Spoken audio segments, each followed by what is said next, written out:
ત્યારે અમે સાહેબજી એ મહાપંચાયતને એટલું પરિણામ અમને મળ્યું કે જે લગ્ન પ્રસંગમાં બધાએ અમે નક્કી કર્યું કે એક લગ્ન પ્રસંગમાં એક જ ડીજે લાવશે, એવા ઘણા બધા ગામોએ બધા પોતે સ્વયંભૂ નક્કી કર્યું કે અમે બધાએ એક જ ડીજે અમારા લગ્ન પ્રસંગમાં લાવશું. કારણ કે બધાએ આપણે લગ્ન પ્રસંગો ડીજેના માધ્યમથી ઝઘડા થતા પણ આપણે જોયા છે, બરાબર.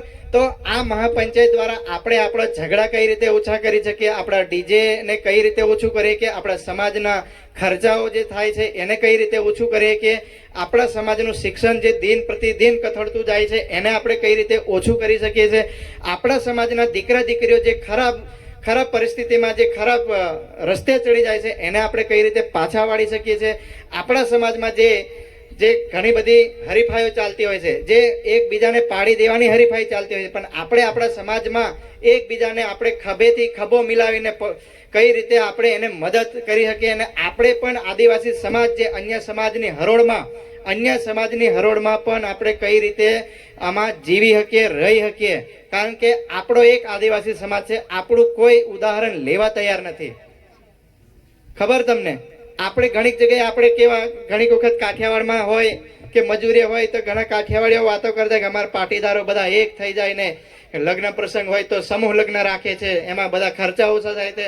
તો એવા સમાજોનું આપણે ઉદાહરણ લઈએ છીએ, બરાબર. તો એ સમાજનું ઉદાહરણ આપણે લઈએ છીએ, તો આપણે કેમ આપણા સમાજનું ઉદાહરણ બીજા સમાજો કેમ ના લઈ શકે? આપણે બધા ભેગા થઈને સામૂહિક શક્તિ ભેગી કરવાની છે આપણા આદિવાસી સમાજને.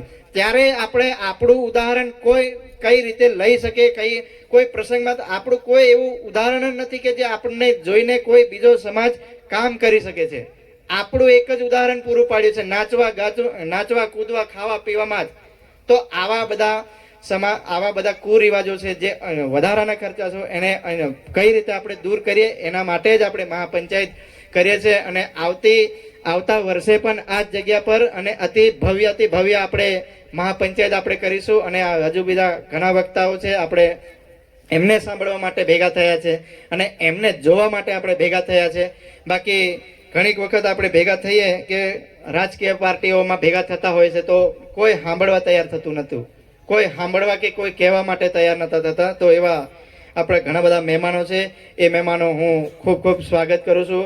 અને કિંમતી સમય બગાડીને ઘણા કેવું કે લગામી કેવું ગામ હશે, ક્યાં આવ્યું છે એવું બધું પૂછતા હતા. આ અમારું લગામી ગામ છે, જે એક મહાપંચાયત દ્વારા અમે સમાજને એક એવું ઉદાહરણ પૂરું પાડવા માંગીએ છીએ કે લગામીમાં મહાપંચાયત થાય છે તો અન્ય સમાજમાં કેમ નહીં, અન્ય વિસ્તારોમાં કેમ નહીં, અન્ય લોકો કેમ નહીં. તો આપણે બધા આ મહાપંચાયતના ઉદાહરણ થકી આપણે આપણા સમાજને કઈ રીતે જે દૂષણોમાં કુષણોમાં વ્યસનોમાં ફેશનોમાં જે જાય છે એને આપણે કઈ રીતે પાછળ વાળીએ કે એના હેતુથી જ આપણે મહાપંચાયત કરીએ છીએ. અને મારા સ્ટેજ પર ને મારા લગામી ગામે અને મારી મહાપંચાયતમાં આવ્યા એ બદલ તમારા તમામ મહેમાનોનો અને નામે અનામી નીચે ઘણા સરપંચો, ઘણા તાલુકા પંચાયત સદસ્યો, જિલ્લા પંચાયત સદસ્યો, પટેલો હોય કે પૂજારા હોય, જે ગામના હોય, વડીલ આગેવાનો હોય, સામાજિક આગેવાનો, તમામનું, યુવા મિત્રો, ભાઈ બહેનો, તમામ લોકોનું અમે સૌ લગામી વતી અને અમારી મહાપંચાયત વતી અમે તમામનું સ્વાગત કરીએ છીએ. અસ્તુ, જય જોહાર.